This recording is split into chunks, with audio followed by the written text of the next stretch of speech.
Hey, dude. Oh, yeah, that's something we can talk about tonight. Yeah. So how you doing, Jess? Pregnancy report, how you feeling? Doing good. How's our little dude inside your belly? He's doing well. We went for the 20-week ultrasound on Monday, and everything looked good. We're pleased to report. So that was very exciting. Yes, it was.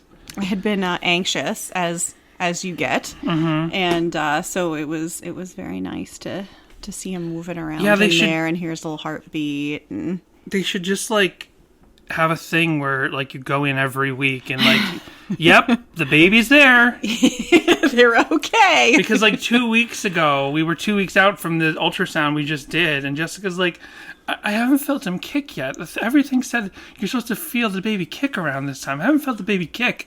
And I'm like, oh, okay. And I'm like, yeah, I got to be the rock and be of family and just be like, oh, everything is fine. He's in there. He's doing just fine. I don't know. Aren't you supposed to start feeling him kick by now?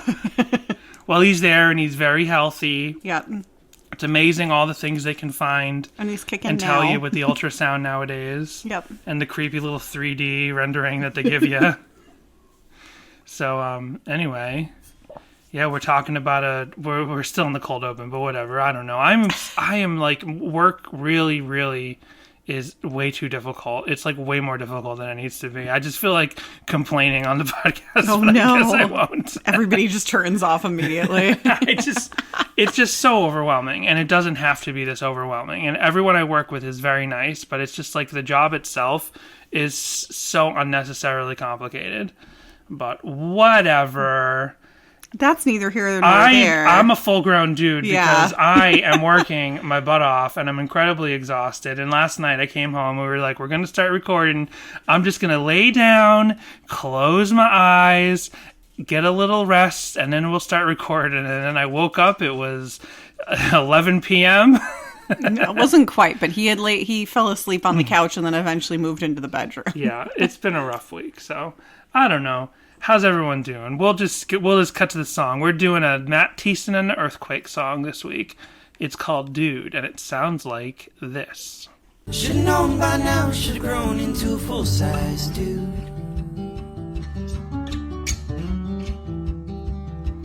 If you're locked in a cage, who's coming to save you?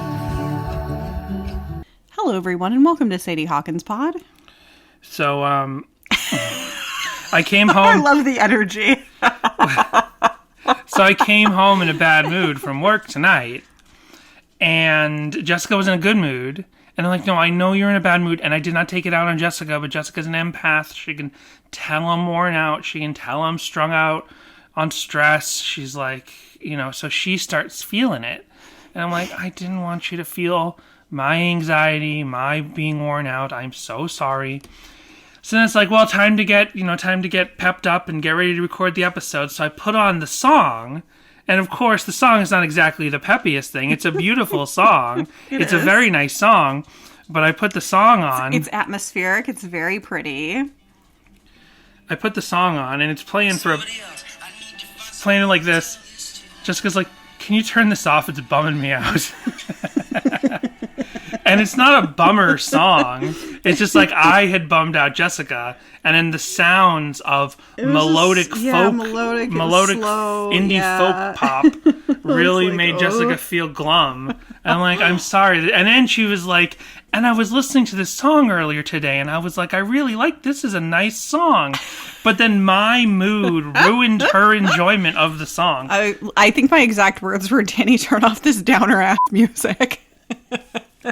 It's not even a downer. It's what you bring to it. It's I watch a lot of Siskel and Ebert on YouTube, a lot of old Siskel and Ebert clips, and you can tell sometimes they were just in a bad mood, and they were like, this is crap. And it's I'm just in a bad mood. But I don't know. And then so Jessica put on a bunch of Hollister punk and that genre that I still can't quite pinpoint a name for, but that Sunset Boulevard punk, that mid-2000s Tommy Lee adjacent punk. She put on Bowling for Soup and American Hi-Fi and Simple Plan. So I don't even remember what this song sounds like because all I hear in my head is I'm just a kid, and so I'm like, yeah, this song rocks. It's all about being a kid. Actually, I'm just a kid. Thematically similar to this. Yeah. Gonna be a full ground dude. Should I put a rave DJ together of that? Oh my goodness gracious.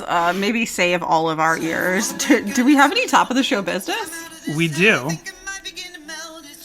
I think I might begin to melt. I think I need to climb out of this hell.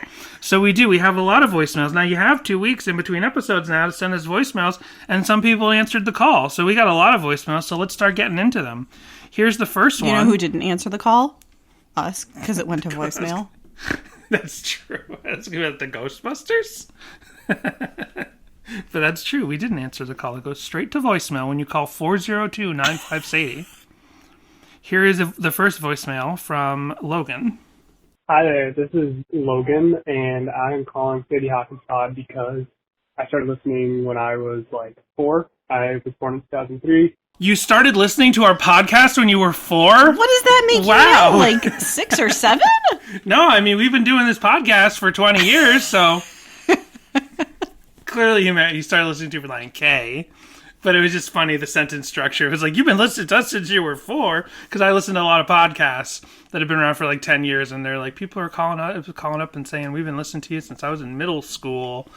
One day, if we keep doing this Reliant K podcast for years and years, oh wow, then people will be like, I've been listening to Sadie Hawkins Pod since I was in middle school. We had on our iPod Shuffle on a trip to Canada in our car that my parents gave me so I would stay quiet, and it was College Kids, Forward Motion, and the entire self-titled album, and then we also had the self-titled album and on CD form, and I'm calling because I just found the podcast, super excited. I'm going to start from ground zero, first floor, starting off, going all the way back to the beginning and listening through each episode, and then I'm going to listen to each episode that is new because I'm just in love with Reliant K forever and ever. I'm 19, best band ever. Anyways, I have to disagree from what I've heard in the first 3 episodes. You guys grouping Forget and Not Slow Down with Collapsible Lung, that was just painful to hear. Whoa. Whoa. We don't classify now those. People come at us sometimes with takes from early episodes, and I don't remember, and I'm like, I could have said that. I don't know if I agree with myself from back then, but I remember exactly what that was about. We didn't group Collapsible Lung, Air for Free, and Forget Not Slow Down into the modern trilogy or whatever. That is a phenomenon that we saw because until we started this podcast 3.5 years ago, Jessica and I had not actually listened to all that much of Collapsible Lung, and even Air for Free, we were only casual listeners when we started the podcast. So I saw a lot of people online.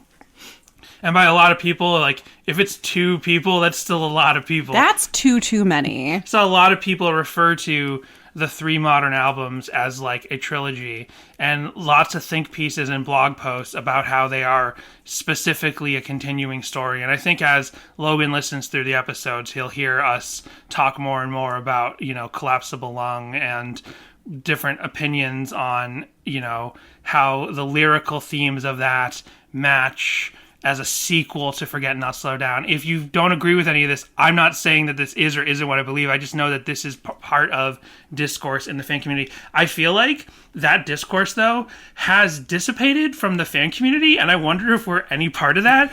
Not necessarily that we have, influenced the thought and removed that idea that the 3 modern albums are a trilogy, but more like the people who believe that have stopped talking about it because they know I'm lurking in the shadows ready to spring. They're afraid of you. Because I also remember when we started the podcast, I thought you were going to say just because there is so much evidence out there to the contrary now that they're like, oh, okay, and they've moved on from the theory. Although Logan will hear as we go through Collapsible Lung songs, because it's the only album we've finished so far, where we're like, everyone thinks this is a heartfelt true story, that these are all true stories, Forget Not Slow Down, that's nonsense. But then we got more evidence that some of those stories from Collapsible Lung are things he was experiencing. But the idea that it's a thematic trilogy of broken up with your fiance, now you're chasing worldly pursuits in Collapsible Lung, and then you come back to the Lord and Air for Free. Like, that is just coincidence, and that's just people reading it. I don't think that was the intention of Matt Thiessen or Relient K, but that is a theory, a belief that some fans have espoused, and we come across those articles throughout the history of this podcast. Anyway, let's hear the rest of what Logan has. Next topic to defend ourselves on. I just have to get that out there. Forget Not Slow Down is like the best album of all time, in my opinion. It doesn't have to be for everyone else, but to categorize it with Collapsible Lung, that is a blow to the genius of Forget Not Slow Down. So I love what you guys are doing. It's great, and no hard feelings. But yeah, I just got to get that off my chest. This is Logan. Hopefully this is a treat for once I finally get to whatever episode this is on. And yeah, thank you guys for doing what you're doing. Well, thank you, Logan. Logan calls back with 2 more voicemails in a second. But I should say, we did probably get a bunch of new listeners, because some other top of the show business is that the official Relient K Instagram account gave us a shout out. Like, dedicated a post to us. Hoops posted himself playing part of it on 1980... One. I don't know. Oh no, he's not listening anymore. He's unsubscribed. He playing part of it on 1981 pedal, and then he said, "This is to our homies at Sadie Hawkins Pod. Check out their episode on part of it." So I was like, that makes it sound like Hoop probably might have listened to the part of it episode, and that makes me need to go back and listen to the part of it episode to see if there's anything bad we said. And I'm like, no, this was a good episode. Like, we had very salient points. We were constantly on topic. And now we're following it up with this episode in true Sadie Hawkins Pod form. But that was amazing. So thank you to Matt Hoops for dedicating a post like that. It was there's no reason why he'd listen to this episode.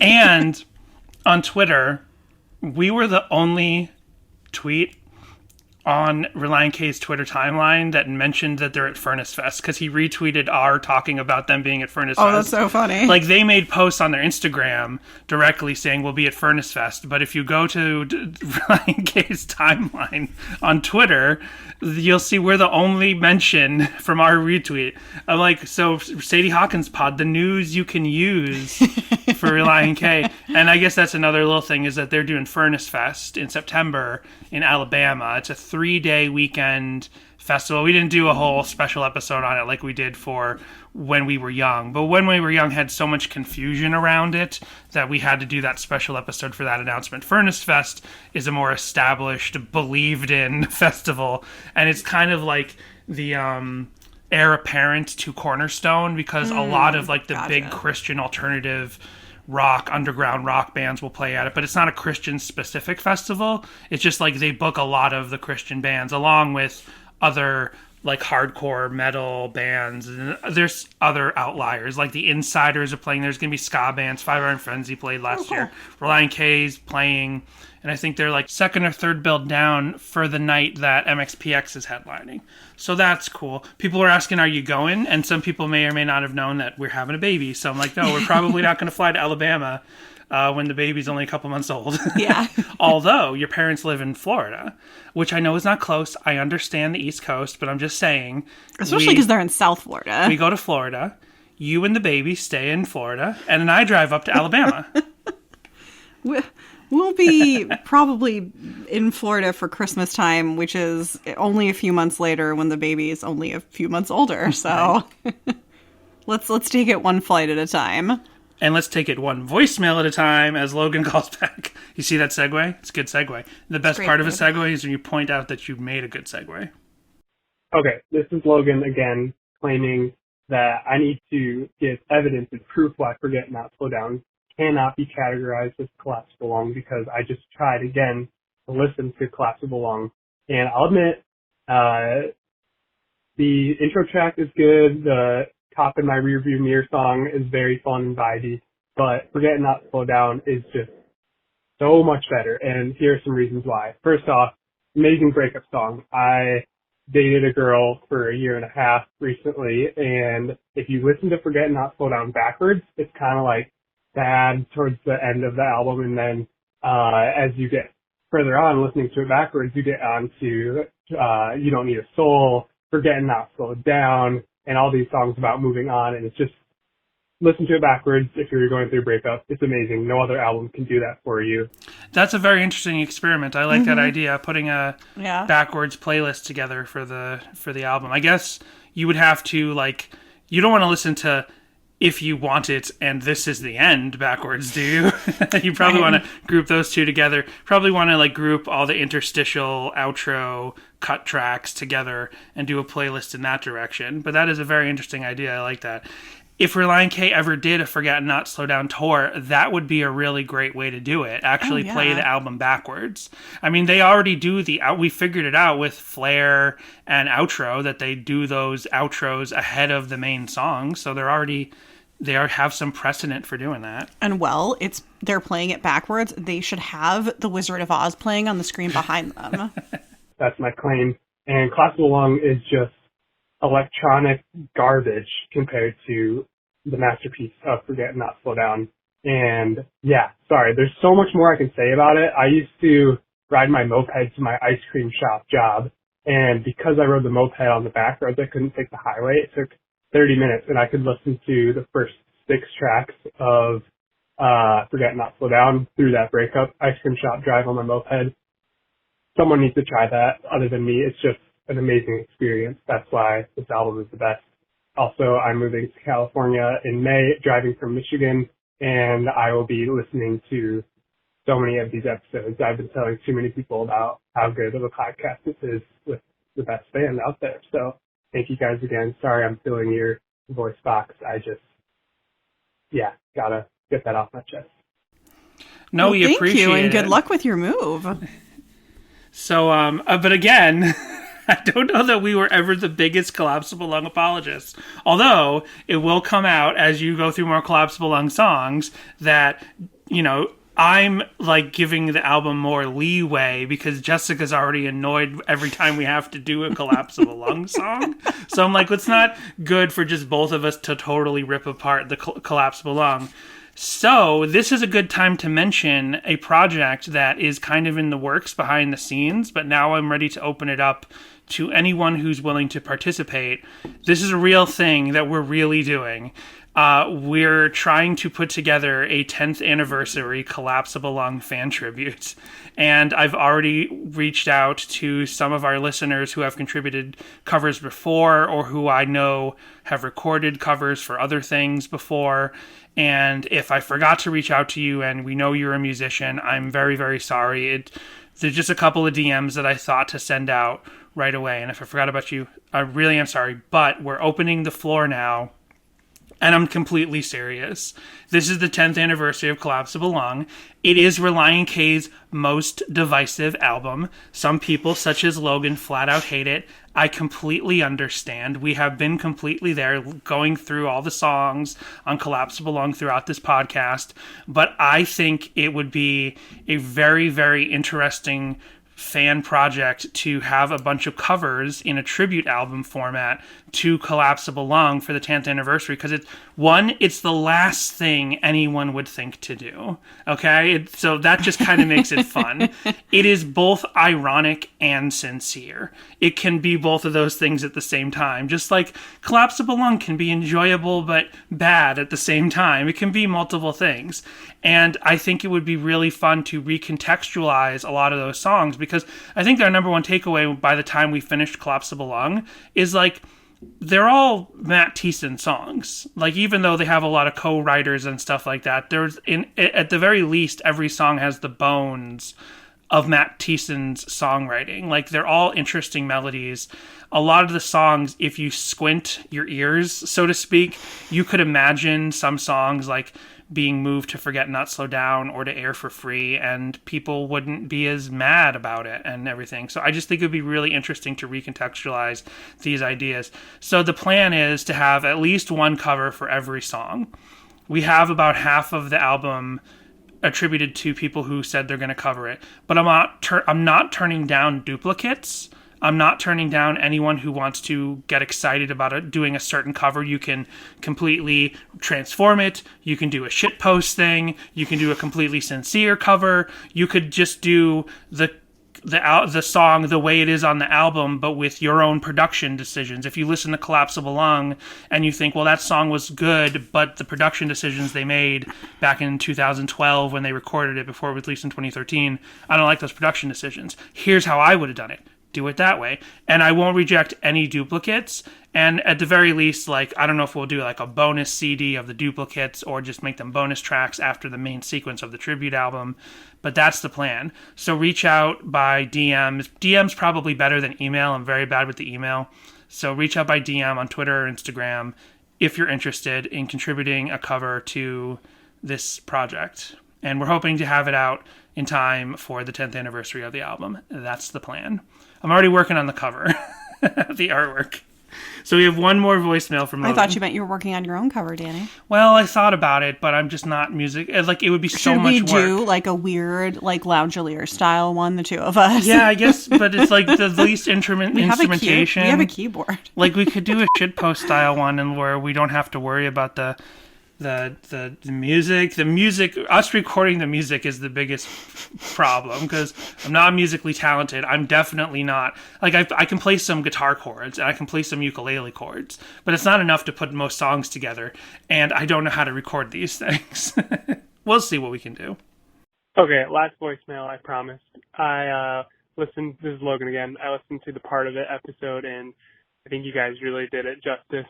Other than saying that, like, sonically, Collapsible Lung and Forget Not Slow Down fit into the same category, which I disagree with, the whole conversation of the album as a whole was awesome. It opened my mind to the way that Thiessen was thinking at that time, mainly because I watched the documentary, or like the little film on how they made Forget Not Slow Down, which was cool musically, but it was a little shallow lyrically and everything, so I kind of applied all the lyrics to like personal experiences, and I kind of made it my own. But to really hear where Thiessen was at, because I didn't know like his own complicated relationship history at the time of the album, it made it really meaningful. And so thank you guys for making that. And yeah, I just think the whole album represents confusion and relationships of ups and downs with a breakup, and you guys nailed it right on the head, and I appreciate it. So sorry for all of this crap. No problem. Please feel free to call anytime. Yeah, I don't have anything else to say about that last note, but I've never seen that the Forget Not Slow Down documentary from the beginning. Like, Jessica watched it. kind of gave you the clip notes. Yeah. I watched like parts of it when it was on YouTube, when it was divided up into the video podcast years ago, and some of those ended up separately on YouTube, and I watched one or two of those, confused when I was trying to research the history of the original Relient K podcast. Right? Very confusing history, not really like parsed out in a place that can be easily understood, but there was a Relient K video podcast, and then for kind of the second season of that, they just divided up the Forget Not Slow Down documentary. Very confusing. But anyway, now Daniel's calling up, and he has some voicemails. What's up, guys? It's Daniel. I'm just calling about part of it and outro. Have some notes I wrote down. The adhesives thing, I don't think it's supposed to be like, oh, look at all these things that aren't adhesives. I don't think tape and glue are the only things that count as adhesives. I could be wrong about this, but I think like they're not normally what you think of as adhesives, but like chains and locks and ropes and knots or whatever are all things that adhere things to other things. So I don't know. That's how I always interpreted that. I did put a poll on Twitter and on Instagram of saying, how do you hear the opening line of part of it? Do you hear it as, I've been working with adhesives such as chains and locks and nuts and blah, blah, blah? Or do you hear it as, I've been working with adhesives as well as chains and knots and ropes to knots and tether and all that stuff? And on Twitter, as I've been working with adhesives as well as etc. One on Twitter, but on Instagram, I've been working with adhesives such as these is what went on Instagram. So Daniel, I feel like, found a middle ground that I don't think we considered, that to say, I've been working with adhesives such as these, but those do count as adhesives. Because it was the genius annotator who said, I've been working with adhesives, and then he lists a bunch of things that don't have sticky stuff attached to them. But I guess now Jessica's looking up the dictionary definition of adhesive. According to the Merriam-Webster dictionary, adhesive, noun, 1, an adhesive substance such as glue or cement. 2, a postage stamp with a gummed back. So it does seem like the dictionary definition of adhesive is like a gluey, gummy substance. However, I'm not discrediting Daniel's reading of it, because lyrics make words malleable sometimes, and like you can be totally wrong. What was that Jewel one? There's one where Jewel said like something, it wasn't affected. Kurt Loder on MTV called her out about it, and like she had used some word like in a completely incorrect way. Like that's like totally being wrong. But if you get the idea, if you're thinking of I've been working with things that keep things together, you need one word to get that out, and adhesives is good enough. And in this context, if Daniel's reading is accurate to Matt Thiessen's intention, it works, even if it's not the dictionary definition of the word. adhesive is cohesive. There you go. I've been working with cohesives. He could have said that. But it's also similar to what we said later in the song, where Thiessen says, I've been trying to ingest this. Mm-hmm. And I don't think the use of the word ingest is meant to... I couldn't read that as meaning like there's special meaning to him eating these thoughts or putting them in his belly. I think he simply found a synonym that fit what was needed in that moment, like syllabically, to actually fit exactly the notes he needed to get out, and like any other word didn't have the same idea or was way off the mark, and ingest was just the closest idea with 2 syllables that he liked the best, and there was no other word in the English language that got the same idea across without mentioning eating. Anyway, here's more of the voicemail. You mentioned Mr. Mom, which I just wanted to say is a great movie. Love that one. Mute City, also, great music. I particularly love the Super Smash Bros. Melee version. That was the first version of that I heard, and just the guitar in it riffs so good. I don't know. This I don't know that this is like an actual callback or anything, but where he says like I can't seem to hold it all together. He also says that exact phrase in Trademark. I don't know if that's supposed to be a callback to that or it's just kind of a coincidence, but I always thought that was kind of cool. That's a cool observation. I like that. Maybe it wasn't. Maybe it's just a phrase that kind of, sometimes we all have certain words, phrases that are kind of like caught in our minds and we use them a lot. Right. I know I do that on the podcast. Sometimes I use a big word and then I use it a couple more times in the next 20 minutes. So maybe just a phrase like that kind of lives in Thiessen's head and it's easy to come back to. And then the John Cusack line, I guess I've always felt like it should be, but I'm John Cusack on the lawn of your heart rather than I'm the Cusack on the lawn of your heart. Just because, like, if you don't know what a Cusack is, you're just like, what does this line mean? But, like, if you say John Cusack, it helps a little bit, I think. You at least know that it's, like, a person and not, like, a sack of cue balls or something. I don't know. Maybe he's the Joan Cusack on the lawn of your heart.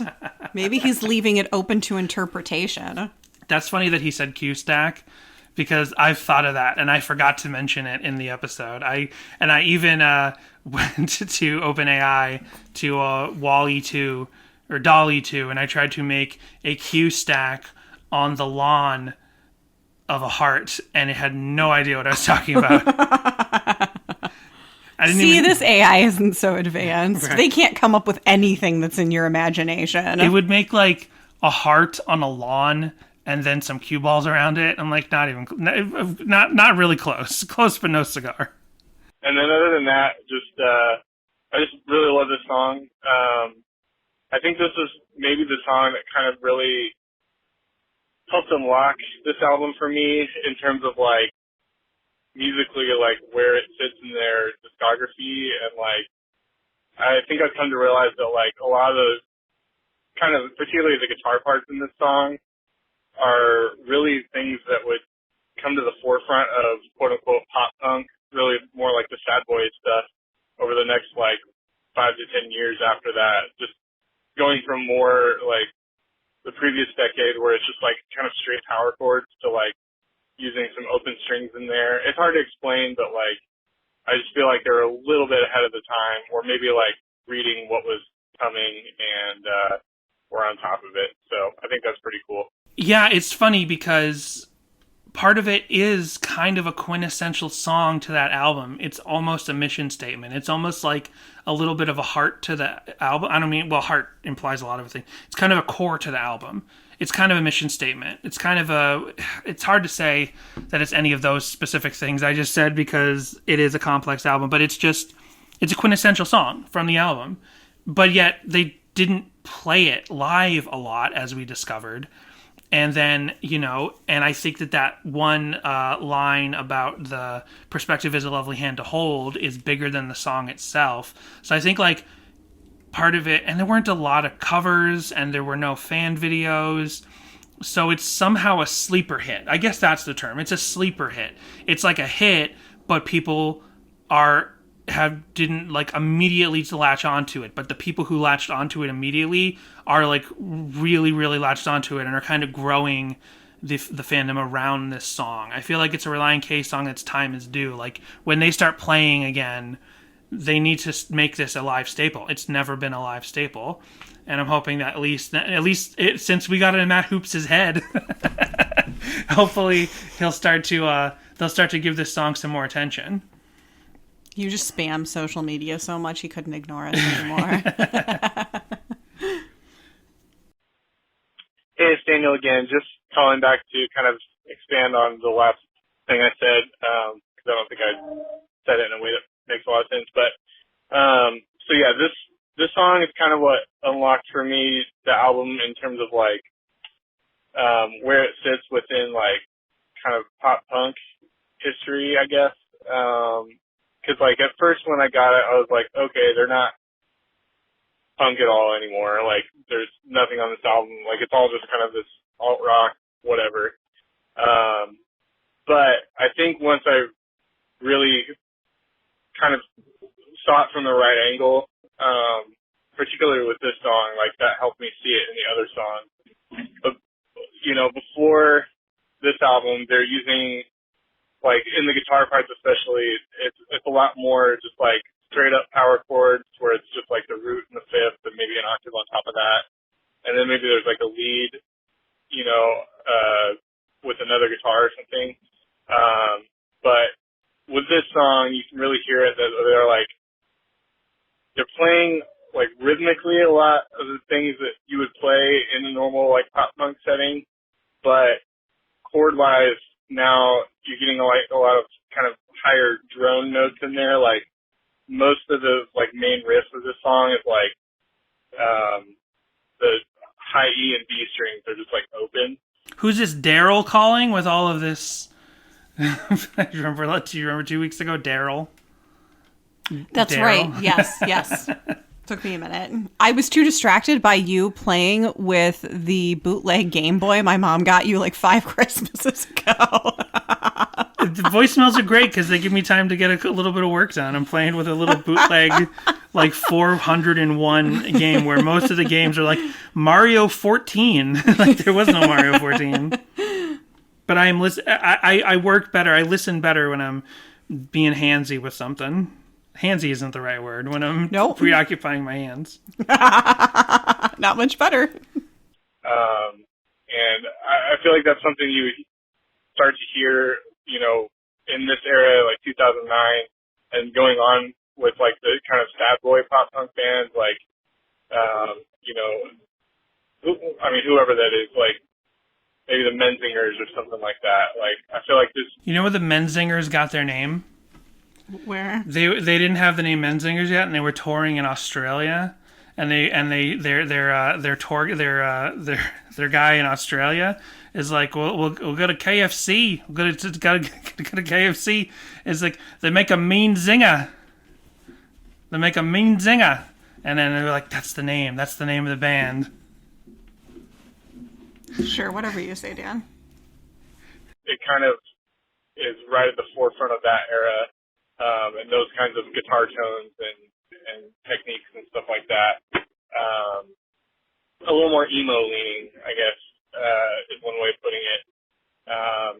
So I guess once I kind of heard that in this song, it helped me hear it in the other songs in the album too. It's like, okay, they've just, like, this album is still, there's a lot of punk going on through it. It's just in this kind of new way that they have not really explored before, and it's more emo adjacent. And yeah, I don't know. It's really cool. They really haven't played that way since then. So to me, it's like so obvious that like this album is like kind of the culmination of like one chapter of their career, which is why I don't subscribe to any of those theories that this is like part of a trilogy with anything after it or anything before it really either. But like, yeah, to me it stands on its own. Well, were Daniel and Logan like in cahoots? The voicemails tying together. Even though Daniel has one more voicemail. I agree, though. It is like it is just so standalone. Yeah. Maybe we'll leave Daniel's other voicemail for next week. I feel like he had some very salient points, and they might be updates. I'm looking through the translation. Yeah, but I feel like that was the perfect place to end the voicemails. We'll have one more from Daniel next week. No, I know it's not a trilogy. Daniel wasn't saying that it was, but Logan thought we were saying it was, and it's not a trilogy. I get that. I think the place where I was really shocked to see the trilogy was I saw it when we started this podcast. I saw it on somebody's like Spotify playlist. They listed like the trilogy or something, and it was the 3 albums. I'm like, really? And it's because we hadn't ever spent any time looking at Relient. We were just beginning. It was the nascent days of looking at Relient K fan content and even learning what the fans were like. Like, we didn't know what the Relient K fandom was like in 2019 when we started this podcast. I had no idea. That's why we bleeped the show. Yep. Because we originally had no idea what our audience would be. And we're like, I guess we'll just bleep it to be safe. And now I would stop bleeping it, but it's just funny that we bleep it.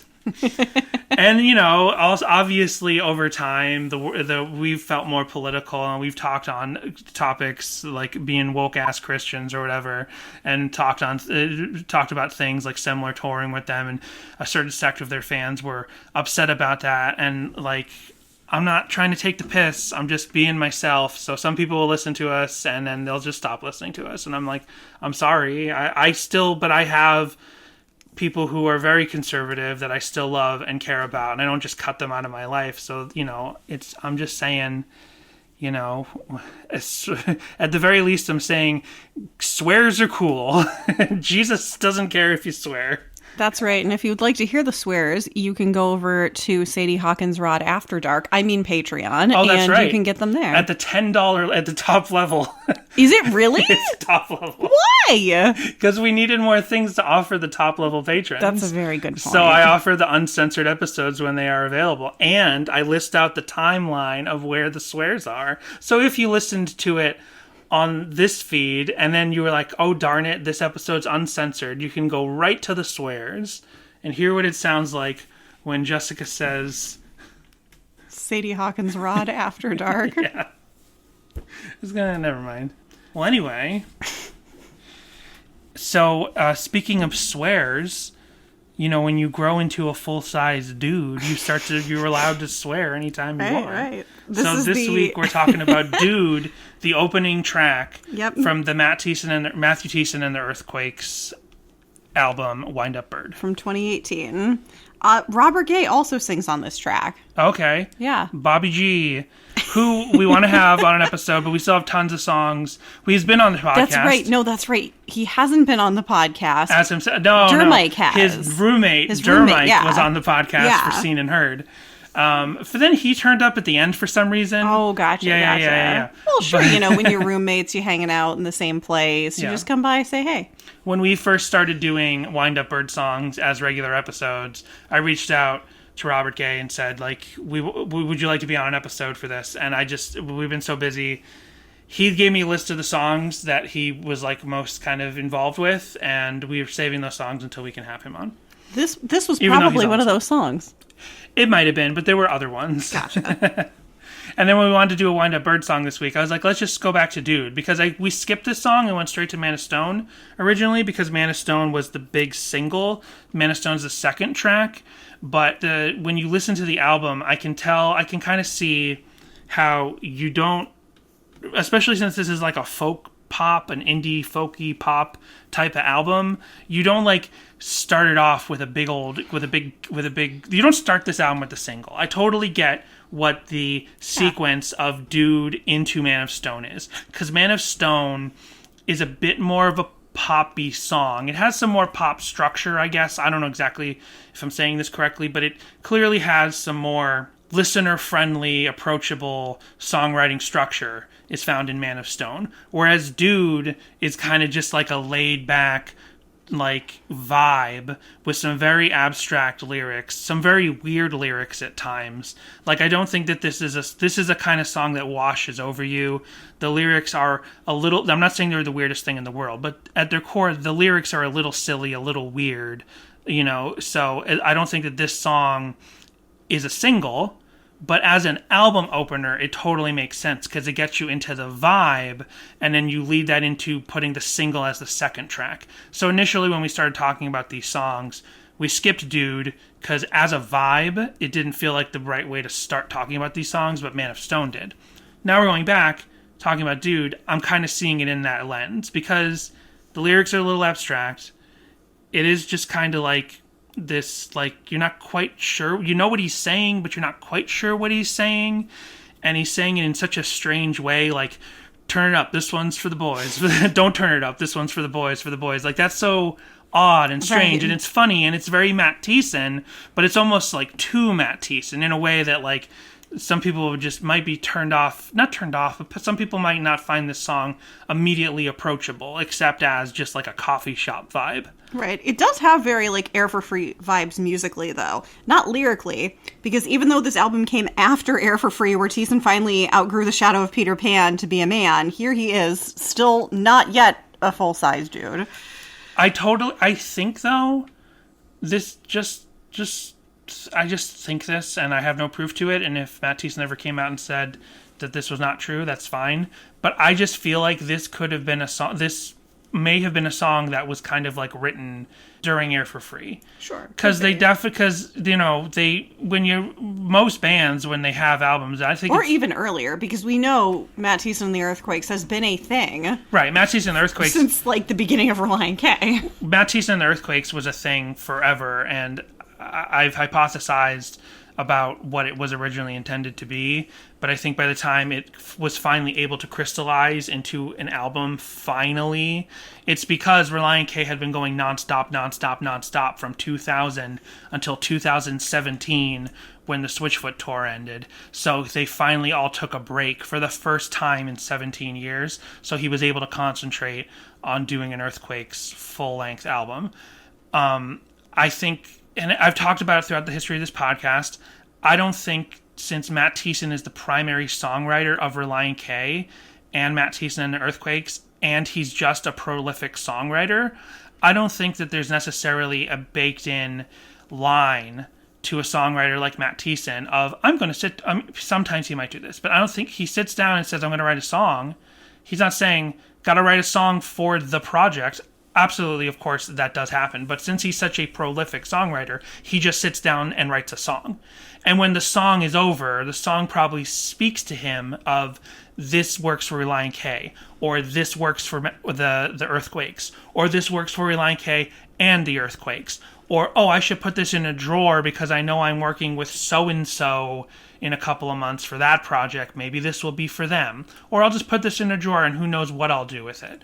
I think that's the kind of prolific songwriter he is. So I can't imagine personally that he just sits down and says, time to write an Earthquake song, and this will be an Earthquake song. And time to sit down and write a Relient K song, and this will be a Relient K song. I think he writes a bunch of songs, and I think that a song like this, Dude, I think there is circumstantial evidence to say that it was written in the sessions around Air for Free.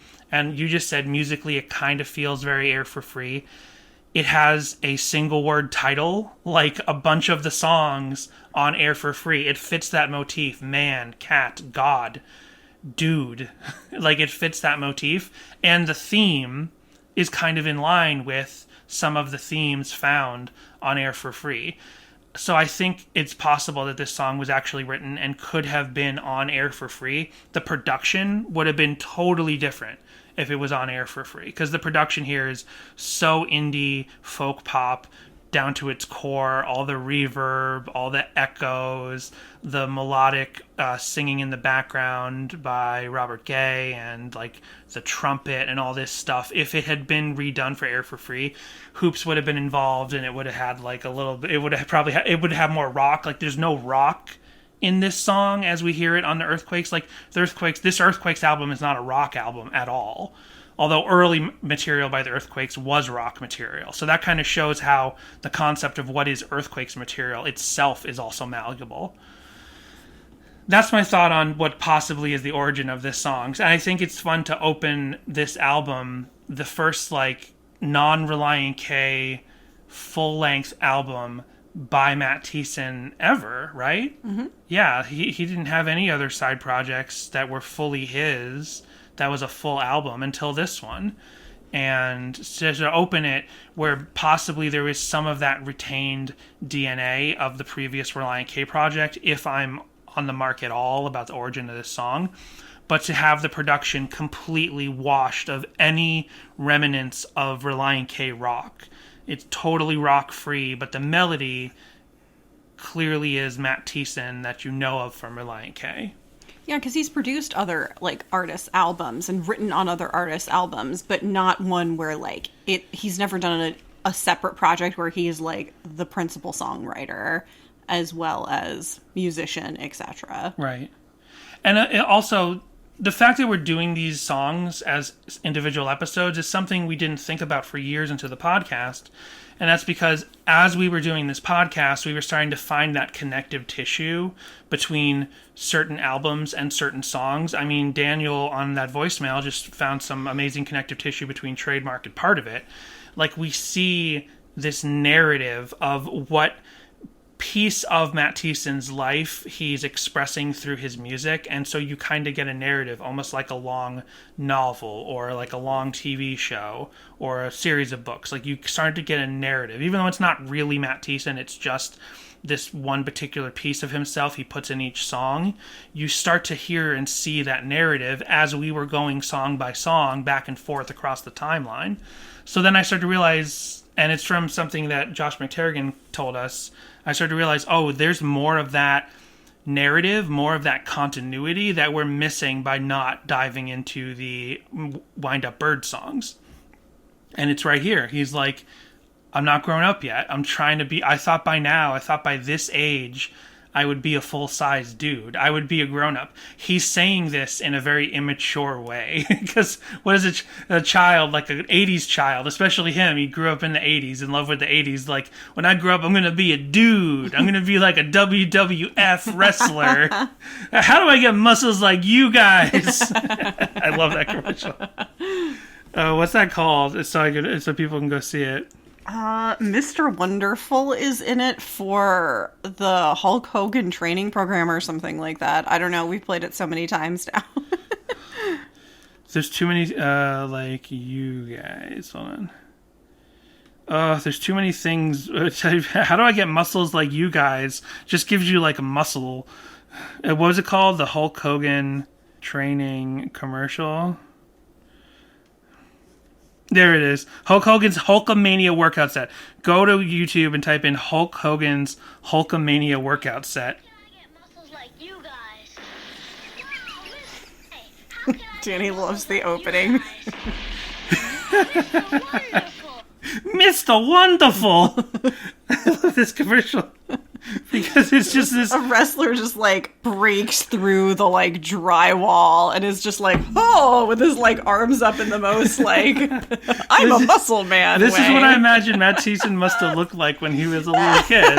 This is Matt Thiessen. He's this little 80s boy, probably like 9, maybe 10, and he's wearing a tank top and he's looking off screen clearly at the director or his mom, and he just goes, how do I get muscles like you guys? And then Mr. Wonderful bursts through his bedroom. Like taken aback. He's frightened for and a second. That's my favorite part of the commercial is the little kid actor. Like, even though he knew what was going to happen, they were probably like, now, don't miss your mark. Like, he has to burst through the wall, and it's really tough for us to reset this wall every time, so don't miss your mark. But when Mr. Wonderful bursts through the wall, the little actor still can't, like, He still stumbles back a little. How can I get muscles like you guys? Wow, Mr. Wonderful. wow, Mr. Wonderful, in his accent. And then Mr. Wonderful's like, try using Hulkamaniac special workout set. Hulk's not here. No, he's not. It's not what it is. Anyway, so that's what I think. So it's funny. So Matt Thiessen is like, should have known by now, should have been a full-grown dude, should have been a full-size dude. It's like what a child says. So it's kind of phrased in an appropriate way of like, you think back to what you thought as a child, you're going to be like as an adult. I'm going to be a dude, but you never feel like you got there.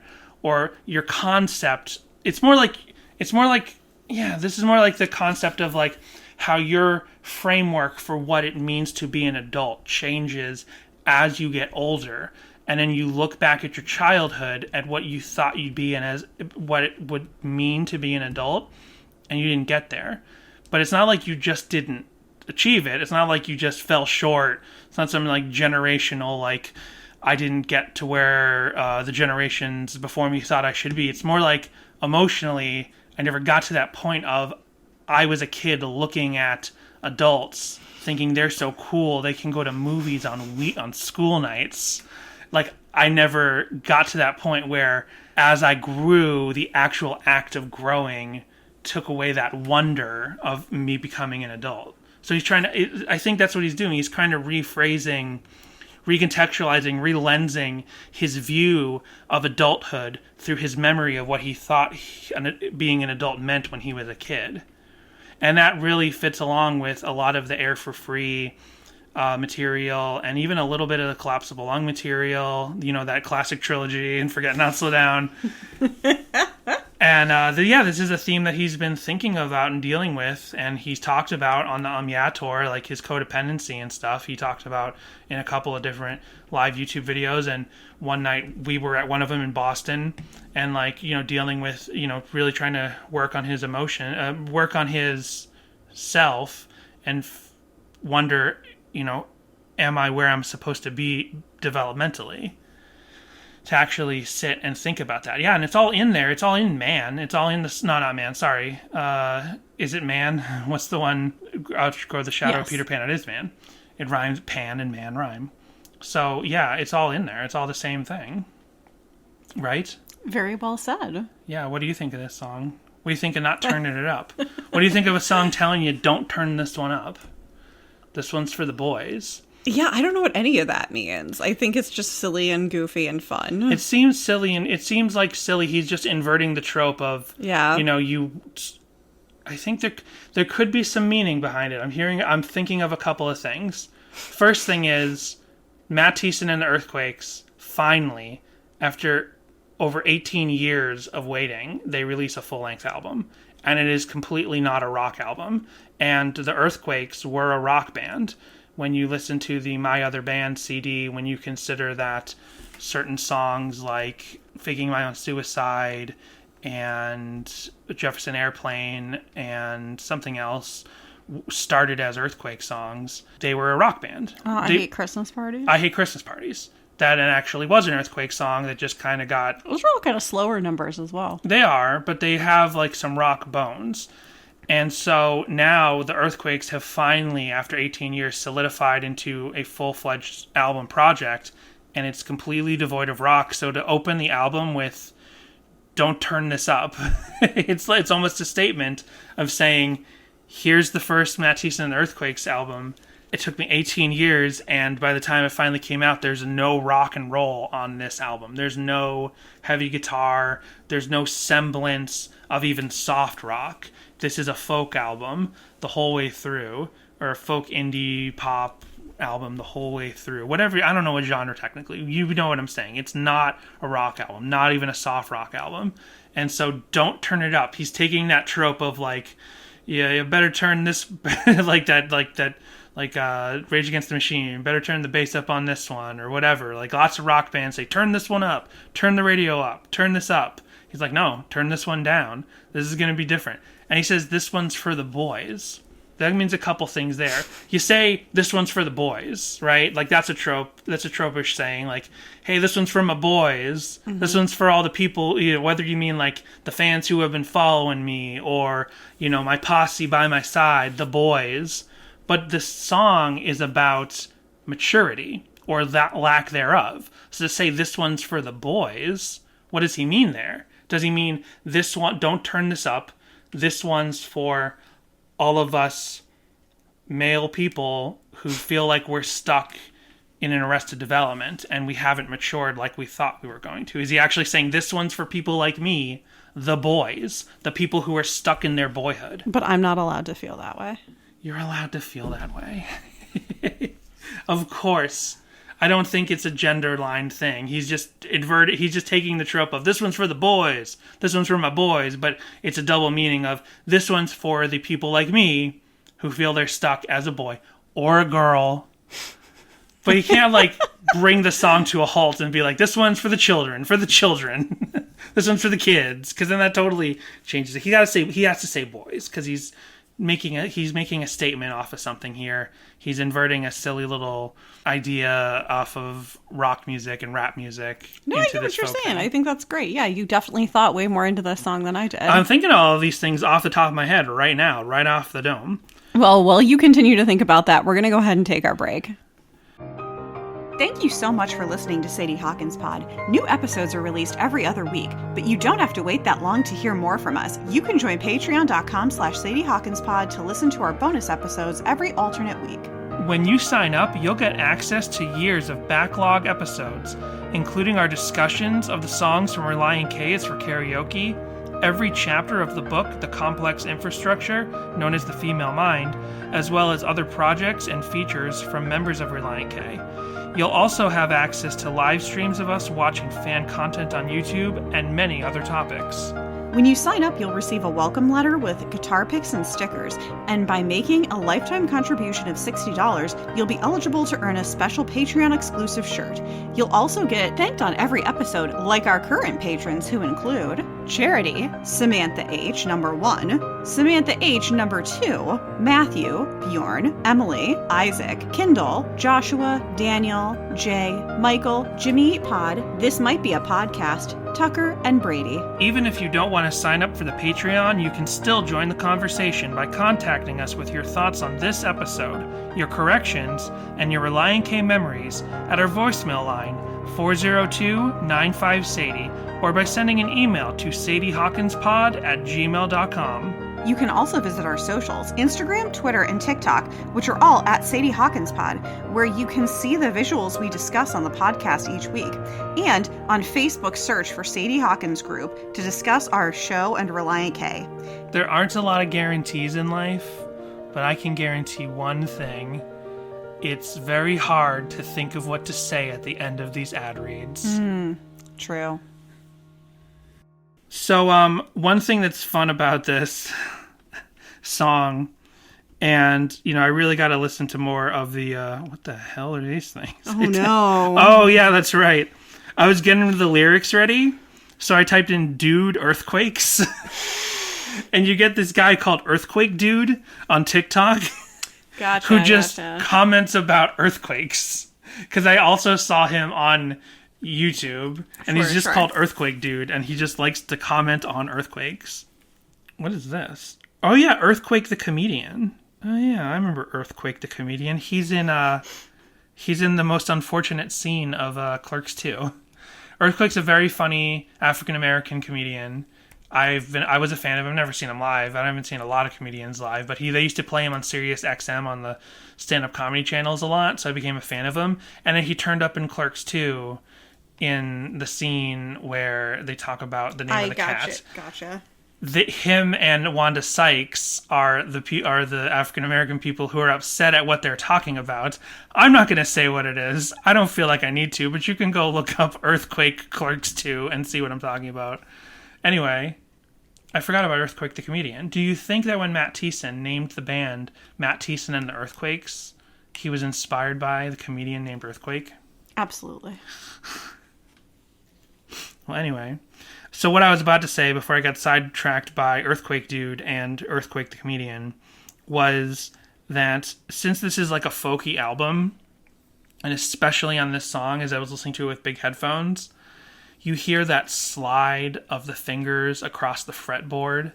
It's so nice. I love that. Mm-hmm. And it just makes me mad thinking about how all those were edited out of Anatomy in Two Lefts. How all that human element, all that nice feeling of like hearing the guitar frets and the fingers sliding up and down, they were meticulously edited out for how they sound on streaming. There was somebody who I don't know, Matt Hoops replied to him, who had never listened to, I think he's someone with a lot of followers. I hadn't heard of him before, but he tweeted out at Matt Hoops, he's like, hey, are the mixes on Spotify different? And Matt Hoops was like, oh yeah, I think so. And then Daniel was like, yeah, they are. I would kill for you to put the original mixes on Spotify. Yeah, instead of the gold versions. And then somebody replied and explained, like, the gold, exactly as we would have explained it. The gold versions are this, and they were redone in 2006. And I was like, people out there doing the Lord's work, so we don't have to. People out there proselytizing that the 2006 mixes of albums 2 and 3 are not nearly as good. Somebody replied and said they thought they were better. It's just put them both on there. Put them both on there. Yeah. Don't George Lucas it.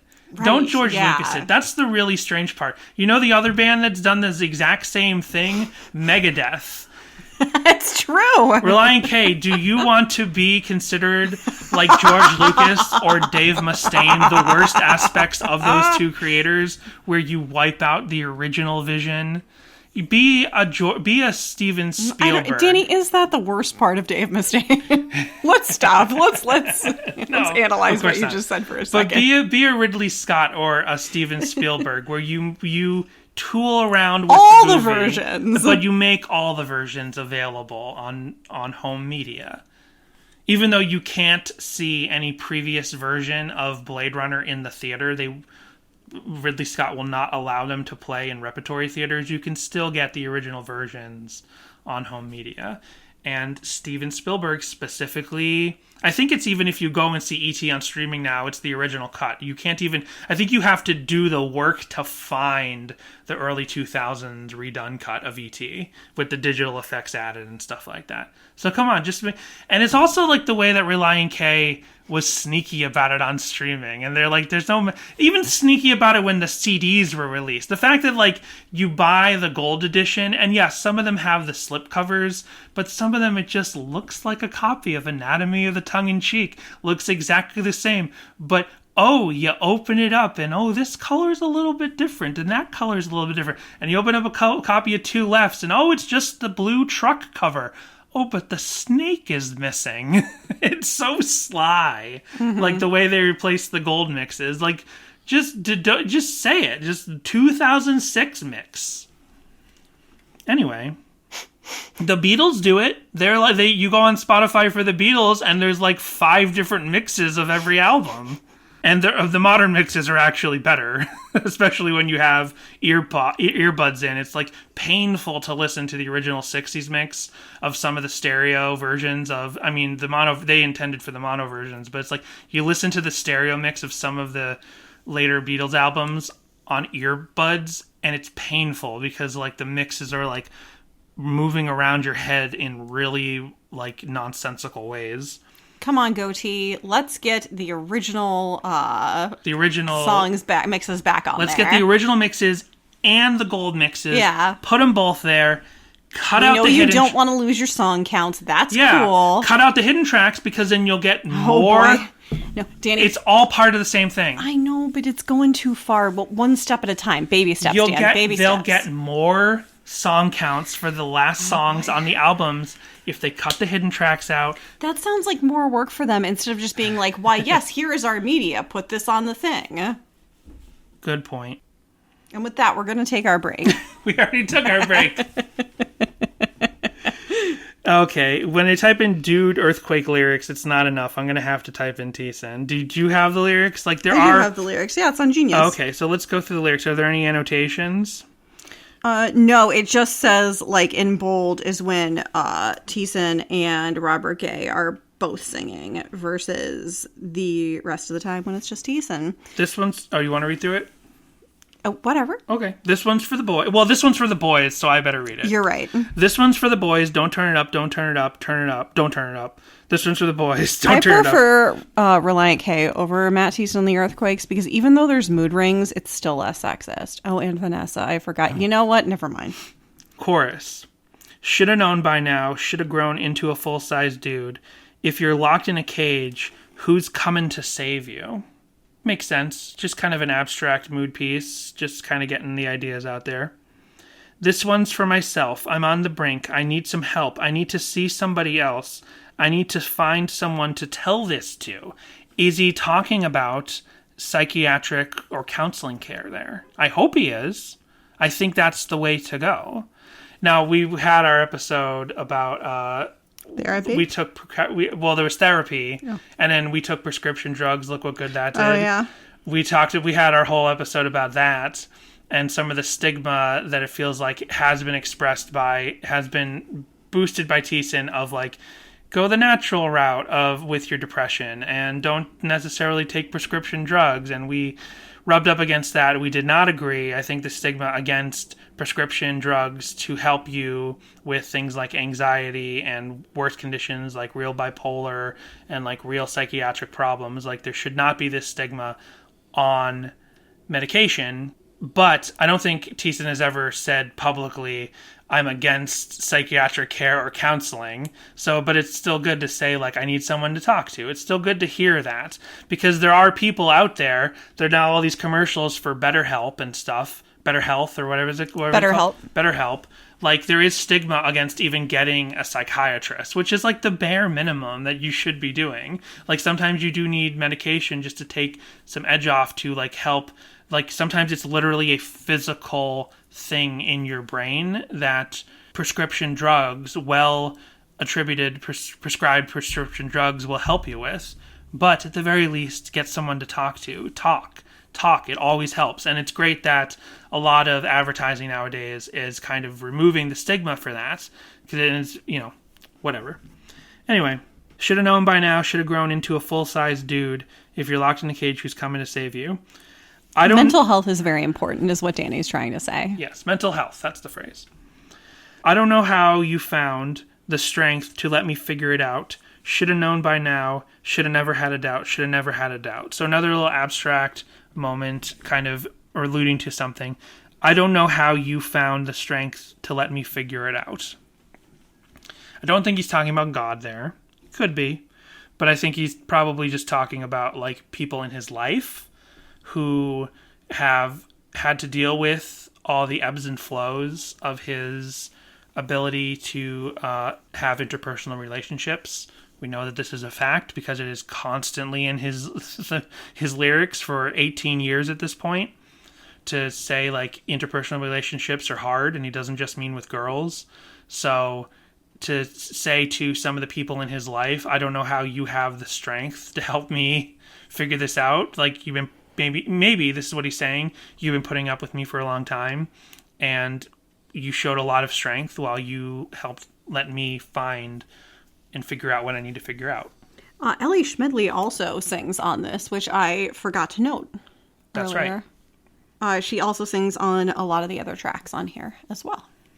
And then the outro is the chorus again. Should have known by now, should have grown into a full-size dude, with Thiessen and Robert singing, and then Robert and Schmidley and Thiessen singing.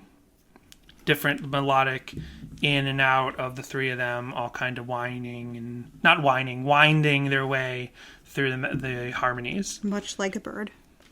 Yeah, the wind-up bird is the winding of the harmonies. I don't think so. I don't think that's what it's... It's a very beautiful song. Very nice. Very simple. Very abstract. As I kind of said when we started talking about this song, it's kind of just a mood. It's kind of a simple mood that gets a very simple core idea into your head without beating you over the head with the idea, because I don't think the idea here is to like absolutely get across the idea. I think that's a lot of Relient K music. I think a lot of Relient K music, for better, not for worse, but for better, a lot of Relient K music gets across very clear ideas. Even if there are avenues to debate some of those ideas, they still get those clear ideas across.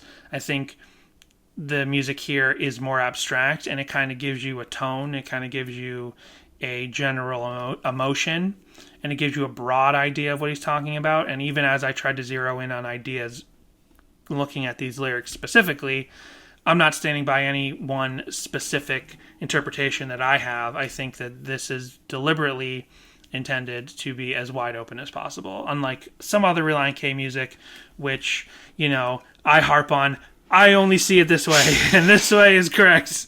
And then we make fun of some song meanings people for seeing it in a way of like, really? But I think here it's meant to be totally wide open. Very nice song. Very, core idea of a Bad Friend Thiessen song. It's some core DNA for some Matt Thiessen Relient K themes, but in a totally different structure, totally different production style, totally different songwriting style than we might be used to. Not totally different songwriting style, but different production, different instrumentation than we're used to with Relient K. Yeah. Yep. So for Deep Dive, I have a Jesus Freak Hideout review, but I feel like we did that one last time with Man of Stone, so I'm going to skip it for now. I'm going to pull up the Merlot 23 blog, because they go into the song. A nice glass of Merlot while you're listening to Wind Up Bird. Matthew Thiessen, The Earthquakes, Wind Up Bird, Twee, and then they have the T in parentheses, pop, Danny's favorite word. Artist Matthew Thiessen, The Earthquakes, album Wind Up Bird, year 2018, grade B-. In brief, it's actually not that far of a stylistic leap from some of the mellow material on Relient K's last album to their lead singer's first solo album. While I enjoy the clever indie Baroque pop arrangements and witty wordplay, I have to admit that only a handful of Thiessen's songs on this album continue to stand out in my mind, beyond the initial novelty of hearing him do an acoustic record. And then they just go into a lot of detail on different things. I'm just going to jump down just a little bit. For all of my effusiveness about the mellower instrumentation and the pretty little arrangements, though, I had to admit that this album felt a bit of a diet snack compared to the magnum opus of Air for Free. At 11 tracks and 35 minutes, a lot of these songs might seem to have witty wordplay and the aw shucks charm we've come to expect from Thiessen, but some of them breeze by so quickly that they barely register.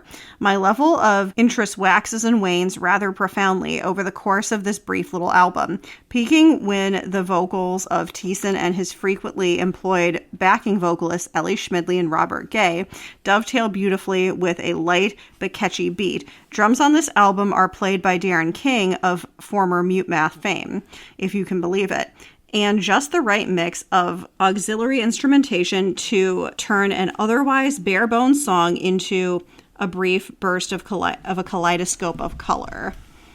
And they go on for a little bit longer. I just wanted to point out that they note some of the personnel on this. So individual tracks. 1, Dude.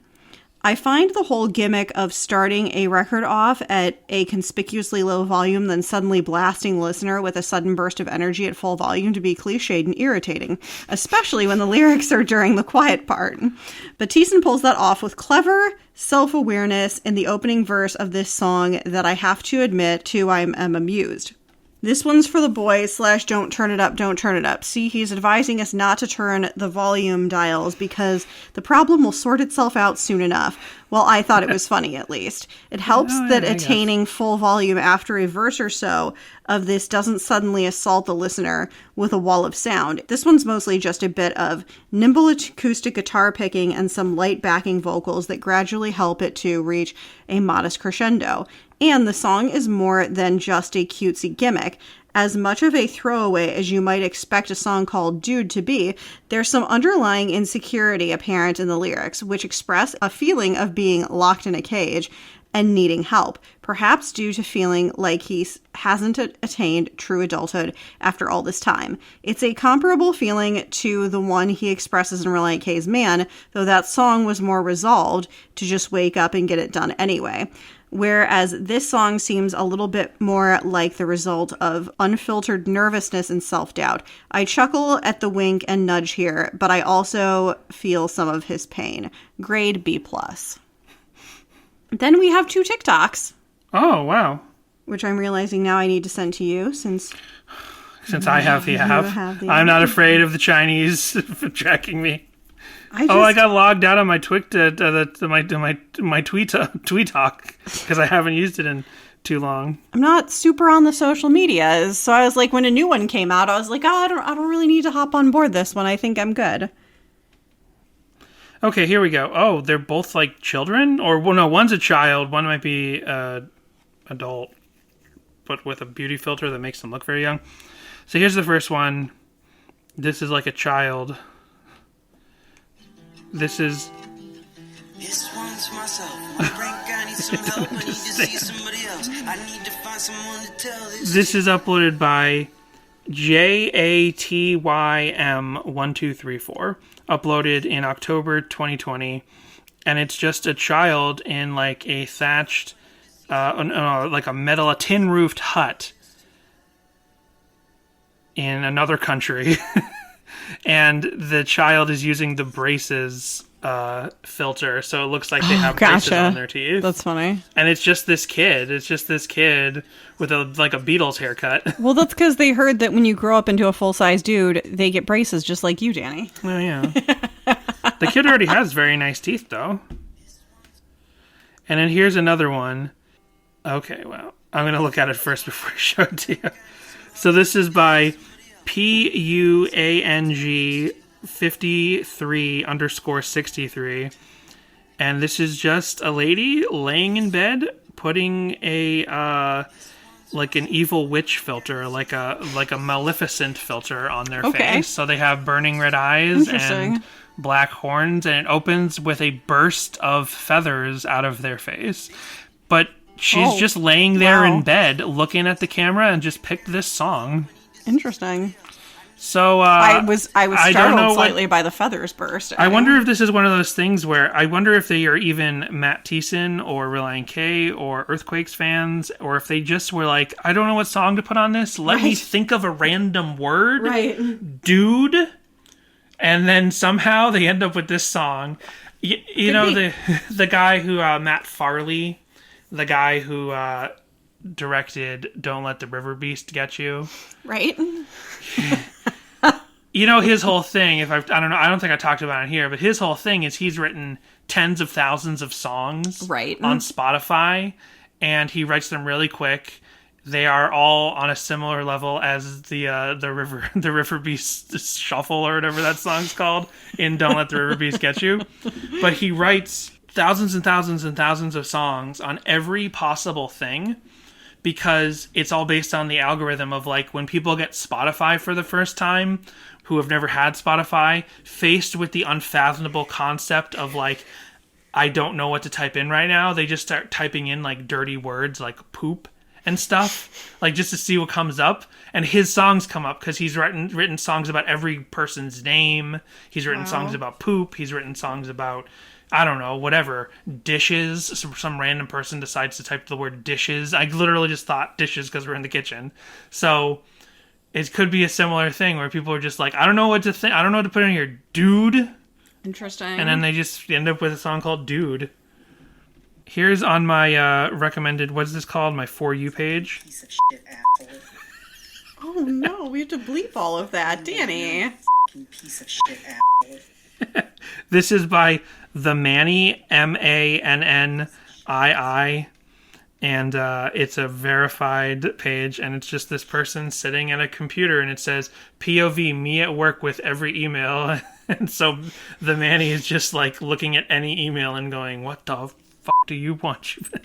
So I have a bunch of live videos. I have like 4 or 5 live videos, no covers. No fan edited videos, but before that, I decided to throw Dude and Man into Rave DJ. Wait, I wasn't done with my deep sorry. dive. Anyway, Jessica's done. No, I'm telling you, you're done. Again, I'm not sure if we found this one on when we did Man of Stone. I was just sitting back and I'm like, wait a minute, I have more to go. Blogging the B-sides, thoughts on music and culture in the past, present, and future. Oh, how do they know the future? Wow. This is from March 7th, 2019. Jones and Simon, album review, Matt Thiessen and the Earthquakes Wind-Up Bird. In 2018, Matt Thiessen of Relient K fame put out a full album called Wind Up Bird. It has many of the characteristic sounds of what Danny's playing on the fake Game Boy. Nintendo's gonna copyright strike us. It has many of the characteristic sounds of what fans love about Relient K, but there's also a bit of a mood shift in Thiessen's writing with this new project. We'll explore that a bit here. Opening tracks, Dude and Man of Stone, both hit with a powerful pop rock sentiment. There are some intriguing harmonies on both tracks. Is this article from after ChatGPT existed? As is typical of the Beach Boys aficionado Thiessen, there's a sense of questioning personal identity on both tracks that get the album off to a great start. Oedipus has some of the best melodies on the entire album and some of the most enigmatic lyrics. What is he really saying about his family life? Is that really something we should be exploring here? No matter what the song is really about, it's a lot of fun to listen to. I'm sorry, I'm just doing some cleanup work on the kitchen table while you talk. We got all kinds of things around here. Climb. Oh, it's the climb. I know that song. Has sort of an old 60s rock vibe to it. You'll find yourself straining your vocal cords to hit the high notes with the lead vocal. The following, Mother's Triumph, has the most early Relient K vibes to it. There's a sense of adventure in the beat that will make it a good pick for road trip soundtracks. There's a kind of wildness in the lyrics about carving initials in a tree trunk and having fun. So wild, carving your initials. So wild, that classic 1930s way of cutting loose.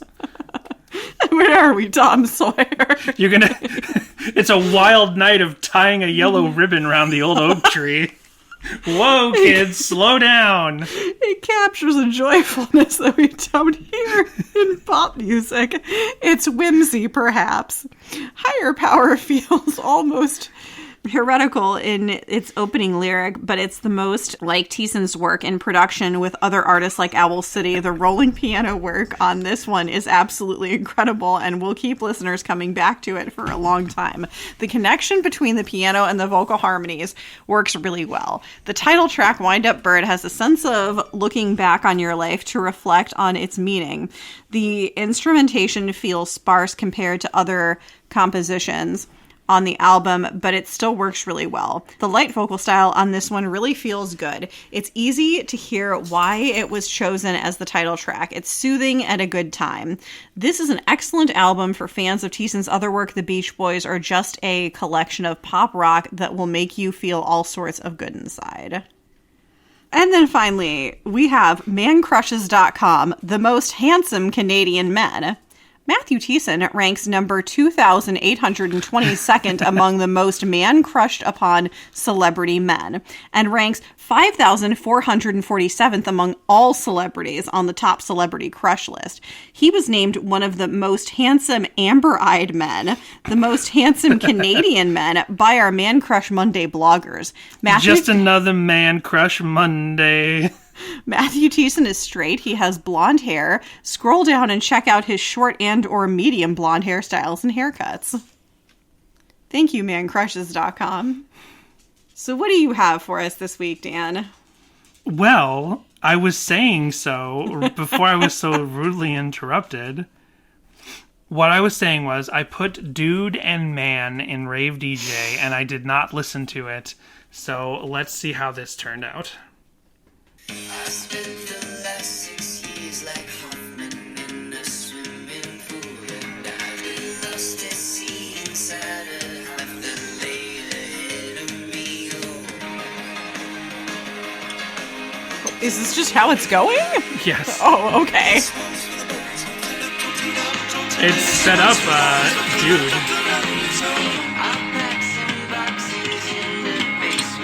Oh, goodness gracious. Okay, it's a mess. But also, it's fun to hear the comparison between a song like Man and a song like Dude, because even though Man is a laid-back song overall in the oeuvre of Relient K, it's not nearly laid back compared to Dude, and that just kind of like shows you the difference between how, you know, Air for Free is a rock album and Wind Up Bird is not a rock album. But I wonder if you took Man and just converted it to this twee folk indie pop sound, or you took Dude and you converted it into a bass, drums, guitar rock song, I'm sure you could do both of those things with the bones of both songs. But Rave DJ is not capable of giving us that specifically. So let's see some Matthew Thiessen and the Earthquakes. I didn't save because there were. I did the whole YouTube deep dive, but I'm like, oh, there's only 5 videos here. I'll find them later. I got a little lazy. I didn't bother copying them over. Unprofessional. It's very professional. It's professional when you think about how I was like, my time is better spent on other things. So here is, so there's a couple of different performances, but there's one that I definitely want to open with. This is at the City Winery 6 years ago. This is uploaded by JFirst96. And so 2017, so before the album came out, Matt Thiessen singing his solo work at the City Winery in Nashville, opening for Rhett Miller. This, his opener, is called Dude. Danny. Well, the phone's hooked up to... Oh, yeah, I can turn it on to mute. Yeah. Okay, so... Excuse me, Mr. Airplane. We are trying to podcast here. So here is Matt Thiessen doing this solo, no full Earthquakes band. And this is the thing, Jessica, that I was playing the other night. I'm like, what the heck is Matt Thiessen saying here at the beginning of this video? Here's how Matt Thiessen introduces this song. And because the camera is further back, I cannot tell what he's saying. Here's what he says. The song's called Dude. The song's called Dude. Okay, did he say this song's called YouTube It? New to you? New to you? Dude to you? Dude to you? I don't understand, because he definitely didn't say this song is called Dude. He added some more syllables there. So, let's hear it one more time. The song's called Dude. This song's called... It sounds to me like he's saying this song's called YouTube It. YouTube It? I guess he means like this song's going to end up on YouTube because JFirst96 is recording me over there?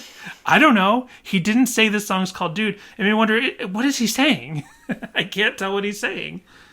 But also, when I was listening to this the other night, I couldn't even tell that he could possibly be saying YouTube It or whatever he's saying. It literally didn't sound like human words. He's like, this song's called YouTube It. I listened to it 100 times. I could not tell what he was saying. One more time. The song's called Dude. And then the audience, which is small, it's just like a small acoustic winery show. They're all like, you kind of hear them mumbling, like, what did he say? What the hell did he say? You saw? What did he say? Well, anyway, here's the performance. Just Thiessen playing this on acoustic by himself the year before the album came out. This one's for the boys. Don't turn it up, don't turn it up, don't turn it. This one's for the boys. Don't turn it up, don't turn it up. It's all noise.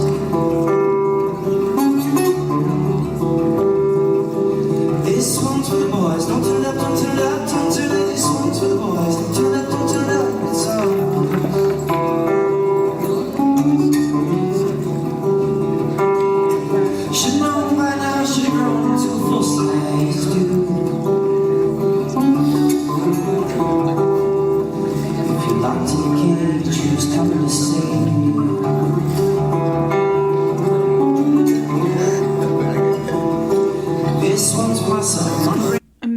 since this performance is from a year before the album came out, maybe it had a different title then.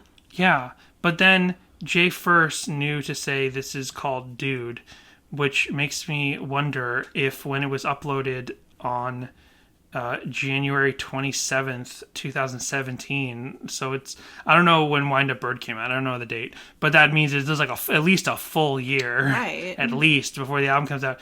Did Jay First go back in and edit the title to say Dude? Could be. Or is he saying Dude in there somewhere? Right. I don't know. I'm so confused. Well, here is a performance with just Thiessen and Robert Gay playing this song, opening. Whoa! It just started up. This is them playing this song opening for Owl City in October 2018. So this is just Robert and Thiessen performing the song together. This one's for the boys. Don't turn it up, don't turn it up, don't turn it. This one's for the boys. Don't turn it up, don't turn it up. It's all noise.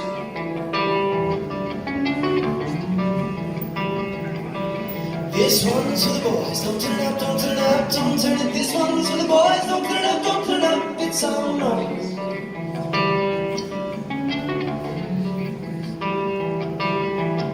Should've known by now, should've grown into full-size dude. If you're locked in a cage, who's coming to save you? Ooh, Robert's reaching for the trumpet. So there's going to be some trumpet in this 2-instrument version. This one's for myself. On the brink, I need some help. I need to see somebody else. I need to find someone to tell this to.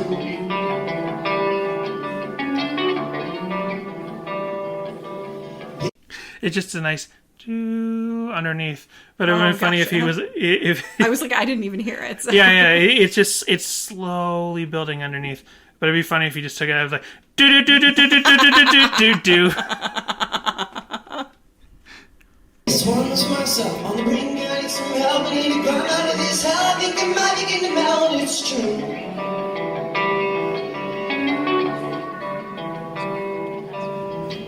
Should've known by now, should've grown into full-size dude.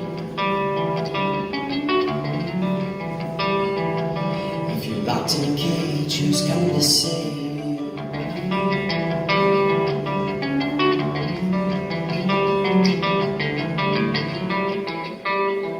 I don't know how you found the strength to let me figure it out.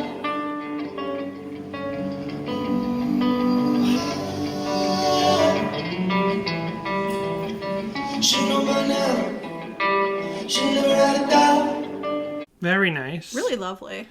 Yeah. And then there's a version that doesn't come with a video. It just seems like somebody recorded it audio only. And this is uploaded by Ben Charon. And we've maybe played this on the other 2 Earthquakes episodes we've done, but it's funny because it shows you the entire set list. It's going to be Dude, Man of Stone, Mother's Triumph, Climb, Wind Up Bird, Oedipus, Clean Sweep.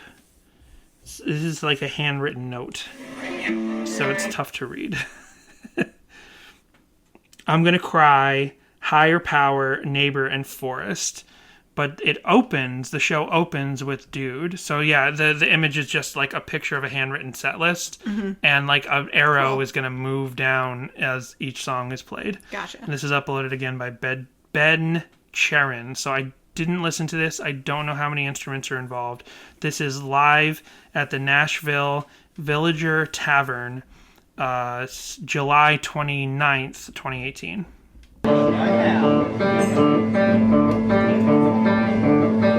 This one's for the boys. Don't turn it up, don't turn it up, don't turn it. This one's for the boys. Don't turn it up, don't turn it up. It's all noise.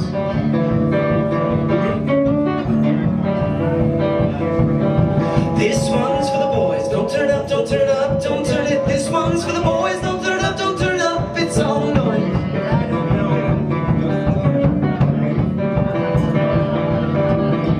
Should've known by now, should've grown into a full-size dude.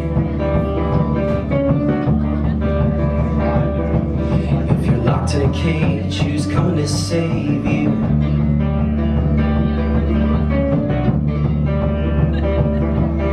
This one's myself on the brink, I need some help. So it sounds like there's at least 3 people performing. Yeah. You got some drums in there.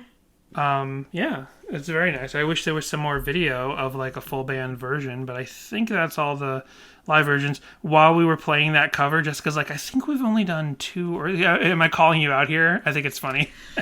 Oh, it's time for Danny's annual bus toss. It's the bus toss with Danny and Jessica. Jessica was like, I think this is only our second Earthquakes episode. I'm like, no, I feel like we've done 3. And since I was on YouTube watching the video and our episodes are on YouTube, I typed in Sadie Hawkins Pod Earthquakes and I was like, there it is. We did Daydream, we did Man of Stone, and now we've done Dude. And what are we doing next time? We'll just keep the Earthquakes train rolling. Oh yeah, we're trying to pick a song before each week, and now we don't have a song for next week picked. Oh well. These are the kind of things you expect to do when you're an adult. You grow up, you become adult, you become a full-size dude. You're supposed to pick the song for next week before you start recording the episode. But I forgot. Anyway, that's live versions of Dude. It's very nice. It's a laid-back, stripped-back song. Very simple melody, very simple instrumentation. On the album, it's very lush. There's a lot going on. I'm sure there's a ton of Pro Tools tracks to get this together, but the fact, it's just on guitar, or just guitar and trumpet, or just guitar and some percussion, it's clearly just a very simple melodic thing that kind of just rephrases itself over and over and just kind of glides you like a little lullaby. But yeah, and I think I think it really works as an opener because it's not meant to capture you. It's not meant to kick off or One I'm Waiting For. It's not meant to just whatever, some other openers. Forget Not Slow Down. It's not meant to capture you immediately. We're rocking. It's no, this is a totally different version of this kind of Matt Thiessen music than you might be used to in a full album format. We're gonna guide you into this. That's for Sadie Hawkins' rod. That's right. We're gonna glide you into this music. He keeps making this hand motion over and over again. I'm doing this come hither hand thing. My fingers are folding as I'm like, come on over here. Anyway, it's a very cult leader of you. I don't think, I have listened to this album from beginning to end a couple of times, but because I'm not as in tune to this style of music, it's hard for me to remember how this album flows. But I think that's what I'm hoping for as we kind of focus on one song each time, that I'm getting a better picture of this album as a whole, and then hopefully I'll start to, really frame this kind of music in my mind in a more concise way where I can understand it and listen to it and enjoy it better, and not just be like the way I enjoy jazz and stuff where it's just it's just on in the background, really get into it. But I totally understand how this is an album opener in a special way for an album like this. And I don't know if this song itself could have worked necessarily anywhere else on the album. It could close some albums. Maybe it could be in a little cool down in the middle for some other albums. But considering the type of album that I imagine this album is, without having the big picture in mind all the time, I'm this very, very specially sits as an album opener for a very different type of Matt Thiessen project than people were used to from the lead singer of Relient K after 18 years. So I think this is a very interesting sort of mission statement, very interesting sort of way to guide you into the project overall. Again, I'm going to need you to save those hand gestures for Sadie Hawkins' rod. I'm just talking with my hands. This is what a full-size dude does. He talks with his hands. So we'll be back, I guess. Jessica, what do you think of this song? Do you like it more, the same, or less than last time we did this, than before we did this song? I think I like it about the same. I think I like it more. Honestly, I like it more. I like part of the reason we skipped to Man of Stone for our first Earthquakes episode was because I was like, this song just kind of washes over you. I don't think there's anything to talk about. But I found a lot to talk about. You know, You they're sure very did. simple lyrics, but I think surprisingly there was a lot more to talk about than I expected. I had all this stuff backed up, like we were going to talk about Hey Dude. Right. Like I thought we'd have nothing to talk about with this song. And now it's almost been 2 hours. And oh my gosh. We're at an hour 45. We could have talked about Dude Ranch if you wanted. We could have talked about all kinds of things, but no, we didn't. Who's that YouTuber, Dude Perfect or whatever? I don't know anything about him. But anyway, is a YouTuber, right? Or was that the? Hold on. It sounds like a thing. I think that's a thing. Yeah, Dude Perfect is a YouTube comedy group. I've heard of them, but I've never seen them. Well, that's our engineer letting us know that we've run a little too long and it's time to end the show. So thank you all for listening. Stay safe and healthy out there. And check the social medias for what's the next song in 2 weeks.